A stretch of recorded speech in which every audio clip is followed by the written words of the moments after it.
Welcome to the Diary of an Apartment Investor podcast. I'm your host, Brian Briscoe. Excited for today's show. We've got Ashley Garner on the line with us today. So, Ashley, welcome. Hey, how you doing, Brian? Glad to be here. Thanks for having me. All right, doing great, and hope you guys are doing awesome. If you're listening to this, I will point out that Ashley's wearing a West Virginia polo right now. Big West Virginia fan, and That's Utah right. and West Virginia are in the same conference right now. So we're gonna try to be friends, right? That's right. We'll be friends for now. Yeah, and Football then season hadn't started yet. right. So a month from now, when we're playing each other, I'll probably text you some nasty, trash talk. But That's right. all right, let's talk multifamily. Let's talk real estate. Tell us a little bit about yourself, Yeah. how you got started in real estate, and we'll go from there. Yeah. So, I feel like I'm kind of one of those rare occurrences that real estate is all I've ever done. Hmm. And I literally grew up in the mom and pop version of where I am now. Hmm. And that when I was in like junior high is what we called it back then for all us old people, but not middle school. But so my dad started buying old houses near the campus of West Virginia University. Yeah. And then we would subdivide them internally and make them into two or three apartment units inside of one house. So I had a hammer in my hand. I was doing the stuff. And then as I learned from that, I got into the management of them and the acquisition and financing and those types of things. And then when I got into my own account, so to speak, I kind of went the natural, what I think is what I hear a lot of people say is their transition into it, with single families and then duplexes, then triplexes. And then in 2013, I bought my first big one at the time, and that was a 10-unit place. Yep. And I still own it, and it's fabulous. And then from there, we tried to get bigger, more unit count. And so we went to 32, then 37, and most recently to a Hmm. 196 unit property in February of this year. Okay. Awesome. That's some big numbers. And I think, man, I mean, I'm looking at, where pulse try to keep my finger on the pulse of the market. And I mean, prices have dropped significantly. And man, now is probably the perfect time to pick up something like that. But what I'd like to do is just dial in a little bit more kind of into the transitions. I think everybody gets single family. Hmm. Most people understand multifamily, but let's go through the transitions. So you did a lot of single family stuff growing up. Why did you buy your first multifamily? Well, I think that it's kind of a deep-seated feeling of mine that we were put here for more than just trading our time for money. Yeah. And I never could get my head around this thing that, I had to clock in and work for someone else or I couldn't survive. And it's still, even talking about it, I'm like, man, I can't get that. And I was always in pursuit of this freedom from that, I guess, Mhm. if you will. And having been around rental real estate, I knew that that was a way to go. And I've read all the books, the same as a lot of Yep. the listeners have. And I watch podcasts like yours and other people on and study this. I knew that it was the way to get where I wanted to go. Mhm. But then when I started doing the math, I realized that even though I was relatively young, I was probably already mathematically eliminated from Yeah. reaching the goals I wanted to reach unless I scaled up. Yeah. Yeah. Makes sense. Makes sense. So going from that and scaling up, what were the biggest challenges? Going from that single family, was it mentality? Was it skill set? Was it funding? What was that first big hurdle you had to overcome? Yeah. Well, I think with me, it was the fear, Mhm. and the fear specifically that, I had worked hard. My quote unquote day job was a residential real estate broker. That was my job. I paid the bills with, and we had worked hard and built a good reputation and done okay. And so the last thing I wanted to do was waste what I had worked so hard to earn or put my family at jeopardy, or maybe we have to move out of our house and I'm scared to death and I'm going to mess something up, right? Yep. Understand that. And so writing that first 10 unit property, gosh, I think I paid $250,000 for that 10 unit property in Mhm. 2013. Yeah. And at that time, it might as well have been 25 million bucks to me. So that was my perspective then. So I guess it was the fear, and I had to really just take that step and prove to myself that I knew enough and that I could do this. Yeah, man, that sounds like chump change right now. 250 for 10 units, man. Yeah, no kidding. I know, I know. And I mean, realistically, the prices we're purchasing things at right now, we're going to look at 12 years from now and probably say the same thing. I hope we say this. Probably so. Yeah, I would absolutely. imagine so. Yeah. Yeah. So how did that project go? And I think you mentioned you still own that first one, correct? Yeah, I did. I think I ended up putting about 200,000 Mhm. into it. It really, unfortunately, it was 100% occupied when I bought it, but I don't consider it habitable. I honestly, I didn't realize that there were people that had to live in conditions like that. And Yeah. it was pretty rough. And so we bought it and we had to get everyone out so that we could basically start over and fix it, and windows and floors and bathrooms and the whole works. But since then, we've kept it updated, but it's been great. And now that area that it's in is a totally different place in our town. Yeah. It's really amazing what's happened. Now you said unfortunately it's fully occupied and that was because you wanted to get the work done quickly, right? Yeah, it was really bad. It was infested with bugs and Mhm. rodents, and it was awful. And there was really no way to fix it one unit at a time. That was actually, it was kind of a quasi short sale. We dealt with the owner, but the bank was the one making the decisions. Okay. And Yeah. so one of our criteria in the contract was that it has to be 100% empty before we close. Okay. Got it. Got it. Yeah, and that is a good point. There are some things that affect every unit, and pests are one of those, rodents or roaches or anything like Yeah, that.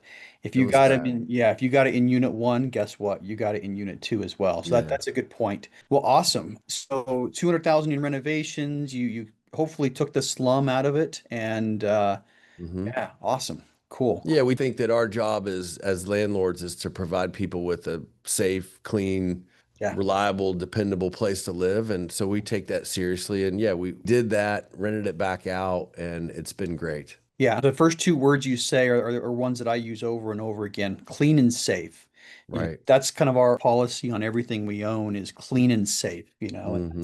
if we can hit that lever or that benchmark, I think everything else goes pretty smoothly. So, Hmm.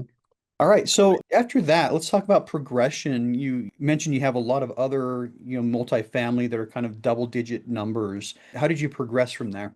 Yeah. So I think it was about 5 years Mhm. from buying the 10 unit to buying the next property, which was a 32 unit. And I actually found it with a like kind of a direct to seller mailing campaign that I had. Yeah. And I bought that one. It's a 32 unit property. And again, this will blow your mind too, but I think I bought that for like 32,000 a unit in 2018. Crazy. But that one, it worked out. It was near a private university. It was a mile from campus. I had kind of grown up in that student rental environment, so I was all about it. And it's a great asset. Two-story buildings, all brick, pretty solid, basic stuff. And I dealt directly with the seller. And he Mhm. was looking to unload some of his portfolio. It was good timing. It worked for me. I bought it through an LLC and I financed it through a local bank. I know some of the guys that work there and they said, yeah, Yeah. let's do it. So that's Sweet. kind of how that one came about. Now, you mentioned on both of these, you were working directly with the seller. Most people are working through brokers, but how did you get to where you're working directly with the seller on these deals? Well, the first one actually, there was a broker, but it was a residential broker. So it was listed in the residential MLS, and it probably shouldn't have been. But I think that played in my favor because I saw it, and a lot of the larger like investors probably wouldn't have even looked there. Yeah. So I found this thing in the residential MLS. And so I dealt with the broker, who was the listing broker, but it was more of a distress situation. Mhm. Maybe like we're headed to now. I hope not, but maybe. And then the next one was literally a direct mail campaign. I looked in the tax records, I created my criteria. Okay. I hired a local print shop to Nice. lick and stamp the mail, and they sent it out, and I got a phone call from this guy, and we took about 3 months later, we closed the deal. Awesome. Awesome. So Yeah. you picked up a couple other ones. I mean, were these The how most recent ones have been through brokers. okay. Got it. Yeah.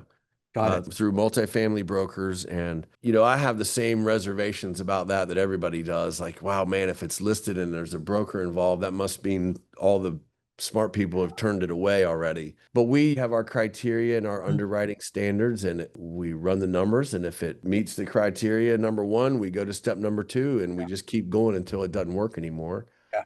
And they worked. Yeah, I like that. I like the perspective. It's, I mean, a lot of people starting out ask about, should I send mailers? Should I go with brokers? I mean, you having done both, what are the biggest pros and cons to it? I mean, you kind of touched on some of those, but if we just focus in on that, what are the pros and Yeah. cons of mailers versus brokers? Well, if you're going to do the mailers, you have to be ready to be consistent. Sending one mailer out doesn't work. Target your recipients, know your criteria, Mhm. make sure you can afford the cost of it to be consistent with it because you have to follow up. You can't just send one and hope you get lucky. You might as well just waste that money, I think. But so you have to at least send a follow up or two, Mhm. in my opinion. That's a proactive way. The broker way is more of they bring them to you. Ultimately, this business, like everything else, is all relationships. Mhm. And so we have great relationships with brokers. And we didn't know any of them when we started, but we reached out, we met them, we did the whole thing of growing that broker database. A great example of the progression of that is, a few days ago, I get a call from a broker that we know who knows that we do business in North Carolina. And they said, hey, we've got a distressed property and they need to sell it. The seller said, just get me Yeah. an offer. And we were one of the ones they called. So that was nice to know we had achieved that point.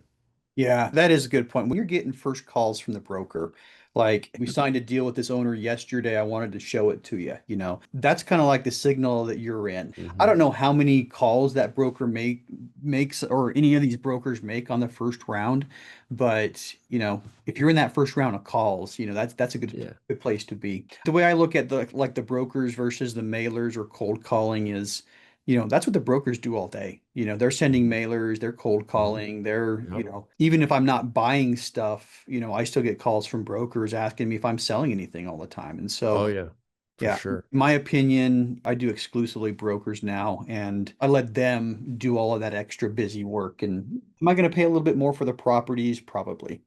But like you said, you have your criteria, you stick to your criteria and Mhm. move to the next one. So, Yeah. Yeah. so let's start talking about this next kind of phase. You went from like a bunch of, tens and thirties and kind of the middle multifamily to 196. Yeah. Right. That's a huge jump. So first of all, why the jump? And then we're going to go into the same thing. What were some of the biggest challenges Yeah. of going from, kind of that middle market multifamily to large stuff? The jump, I think, is a bit of just my internal desire to want to, once I've figured something out, so to speak, I'm ready for the new challenge. So that's part of it. But again, once I achieved, I think what people define as that financial freedom, like I can sustain my current lifestyle on the income coming in from the apartments. Mhm. And once I achieve that, I think it's just natural to start thinking about, okay, well, maybe now I want to start thinking about my kids, my grandkids, generational wealth, these types of things. And that's a kind of that progression. Again, start thinking about that. Now I realize, all right, well, all right, I'm already mathematically eliminated again. If that's my goal, then 32 units isn't going to get me there. So I'm going to have to again scale up to the next level. And so that's really why the big jump. We wanted to get to 200 units or above. And I had always heard about, the financing is actually more attractive and the cost of the property manager percentage is actually lower and the access to vendors but I didn't really believe it because I hadn't experienced it. And now I get in there and I see that it really is. Yeah. It's pretty amazing. Yeah, it is pretty amazing. There's lots of good reasons to make the jump. Did you syndicate the equity? How did you fund it, essentially? Yeah. So the 37 unit that we bought was syndicated with Okay. about 14 investors. Mhm. And the 196 unit property, we syndicated. We still are, I think we would like to raise another $1.5 million. We're working on a refinance now. Yep. And we have 26 investors in that so far. Mhm. Probably end up 30 or less, I would say. Yeah. Awesome. Any big challenges to, first syndication? I think it was me believing that what I had to offer was of value to other people. Yeah. It's like I had to get over this mindset of, man, I need money and I got to go find someone. And Mhm. they're going to think that I'm coming begging because I don't have any. Like, oh, will you please help me out? And I had to get past that. Like, Yeah. I'm providing something of value. In Yeah. fact, I'm almost doing you a disservice if I don't call you and offer you this Yeah. because this is a really good opportunity. I had to really make that mental switch. That was huge for me too. When we had our first deal and I started calling people asking for investment, I kind of had the mentality that I was asking them for money. Hey, can you give me $50,000, Right. But, after talking with several people, I had one person just, I've always wondered how I could invest in stuff like this. And Hmm.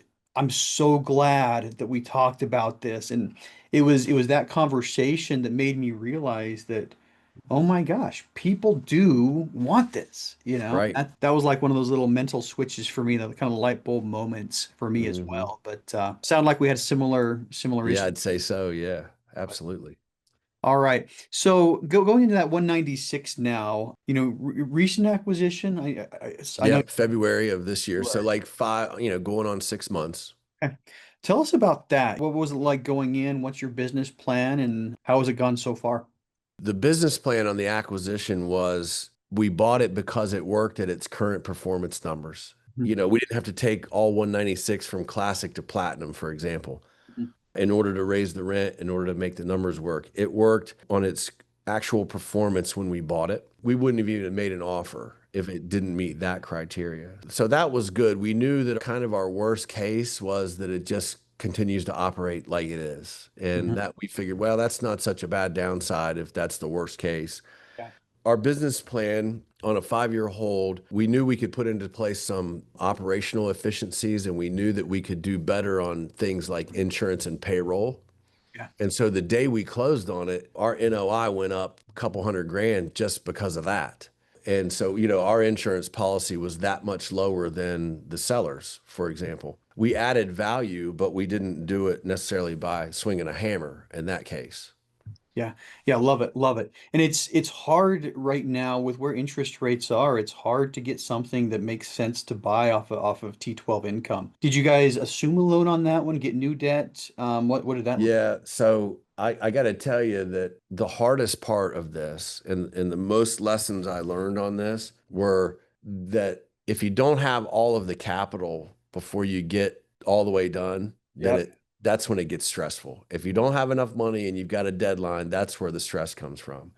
True. And so I also learned a lot about the financing and, maybe the loan officers think one thing, but the underwriters think another thing, right? And maybe what the loan officer says you can get, the underwriter disagrees with. Unfortunately, we had to pivot several times during the contract period, and the contract period was extended, and we finally got basically what we ended up with was a balance sheet loan with a lender Mhm. and we are currently, so if you want to liken it to like the Burr method or something like that, right, where you buy it with maybe some more expensive short-term debt with the anticipation that you're going to add some value and then refinance it out. And that's exactly what's ended up happening. We bought it with that short-term debt. We put into place our business plan. The operations are great, occupancy's great, rents are going up, NOI is going up, and we're actually halfway through, let's say, into the process of refinancing to a HUD 223F loan, which is a 35-year amortization and a 35-year fixed interest rate. And Mhm. so it's going to be so fabulous when we get that done. That's not easy to get. I mean, it's a lot of work, Yeah. but we know once we get it, that will be an asset in and of itself. Yeah. Awesome. Awesome. You made a point I'm going to hammer down on just about being fully funded. Yeah. You don't have enough money and you have a deadline, that is extremely stressful. I'll just say, looking in the past, deals that haven't been fully funded at the beginning are typically doomed to fail. Well, Hmm. they're never going to reach their full potential. But, Right. just for people out there, you got to figure out the money thing. That's Yep. probably the most important thing that you can do. Figure out the And that was the hardest part, I think, for us, going from like the 37 unit, we needed to raise $1.2 million. And I thought your perspective at the time is your frame of reference is different. And so that 1.2 million, you might as well said it was 12 million to me because it was such a huge number. But in the end, we overfilled that in just a blink of an eye. 50 to $100,000 investments from friends and family in our database, everybody we knew. Yeah. But then when we went to buy the larger property and we needed to raise $8 million, we started to exhaust our friends and family database. Mhm. And so now we're like, all right, well, where are we going to get the rest of the money? So our business is growing, we had to figure out how to reach out and invite in new relationships for investors. Mhm. That was a challenge for us. Yeah, that is. I mean, I think there's kind of a natural wall, when you're syndicating thing. That first one is when friends and family run out of money. When you go back Mhm. to your brother again, your brother's like, I gave you all I got. Mhm. So Right. what did you guys do to kind of bridge that gap and raise more?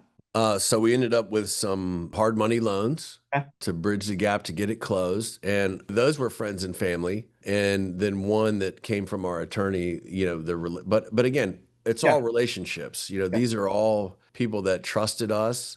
They knew that we knew what we were doing. They believed in the project. They were happy to loan the money. Again, this was a mental thing for me, but I'm assuming that they're thinking that I'm in desperate times if I'm coming to them asking them for this money.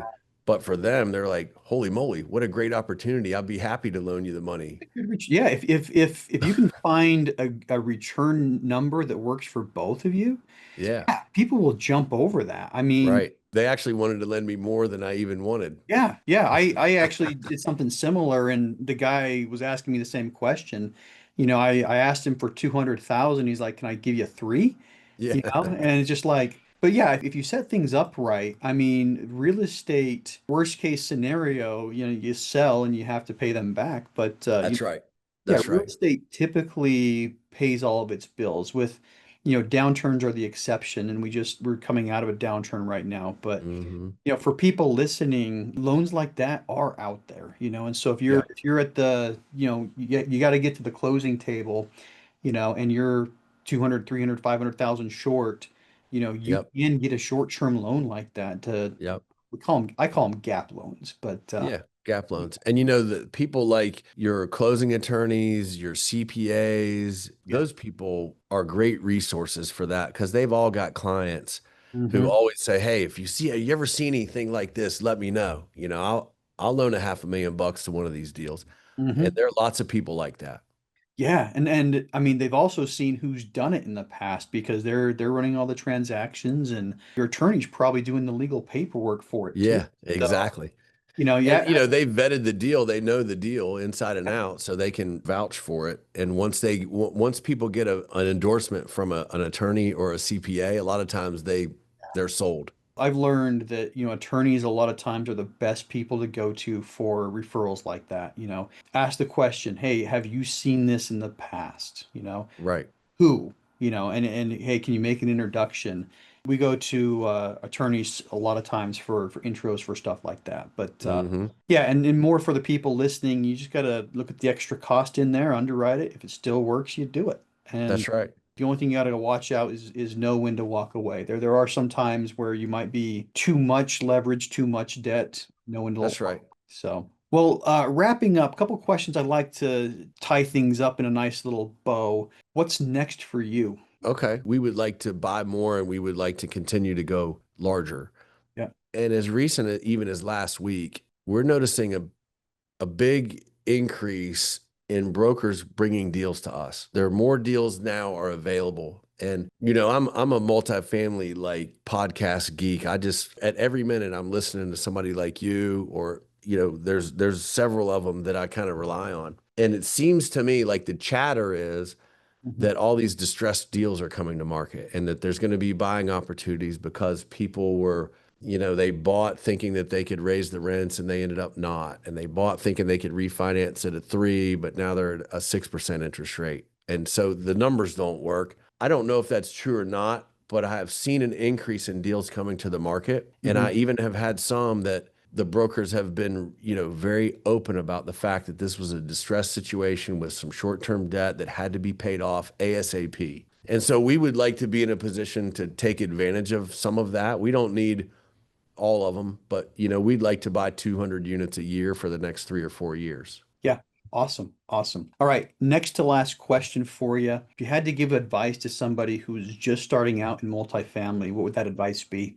For me, if I had to advise my younger self, if I could go back, I would say you got to believe in yourself. You're smarter than you think. If you're studying this, you know more about it than almost everybody else in the world. Yeah. And there are people out there that are counting on people like us to bring them these deals. So, yeah, do your homework, be conservative, make sure that it makes money based on what it is today, not what it could be, Yeah. but then take action and do it. And if you don't have the confidence or the money to do it on your own, then pick up the phone and call Brian and ask him, does he want to do it, or Yeah. do you know somebody who'd want to do it with me? And that's really how, I mean, that's how this business works. And the bigger you get, $100 million deals, they're all done with partnerships, syndication, groups of people, all kind of holding hands and doing this together. Nobody does this on their own.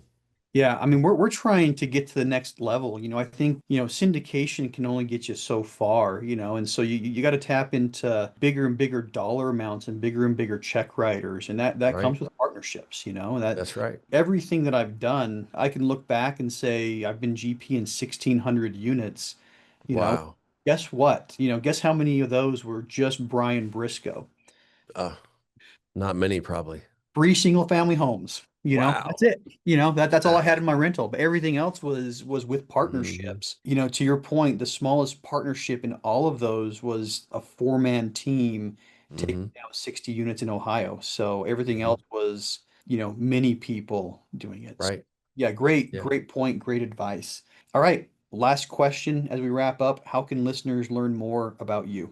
Yeah, I think the best way is our website, which is abgmultifamily.com. We're on YouTube and Instagram and LinkedIn and those types of things. You can search ABG Real Estate or my name, but the website will get you to all of those. Awesome. And we'll put links to the website and social medias in the down below. So, what's that thing called? The note section. Just I I don't don't know. know. I just always see people doing this down below. Yeah. So if you're listening to this, just go down below, Yeah. and you'll find the links. Show notes. That's what it's called on the Hey, podcast. Yeah, I show notes. can I can ask my 9-year-old son. He knows all the, smash the like button, subscribe, Yeah. notes down below. Oh yeah, yeah. 'Cause they're inundated with that. Everything you listen to on YouTube. Yeah. So I'm going to say it as well. Hey, if you're listening to this, give us a review. If you're on YouTube, smash that like button. All There right, you hit the go. subscribe, bell icon or whatever they have out there, and give us a review. All right. So Yep. Ashley, thanks a lot for coming on the show today. Appreciate your time, and Yeah, buddy. that's a lot of fun. And I guess go Utes is all I got to say. Nah, go Mountaineers. Thanks, Brian.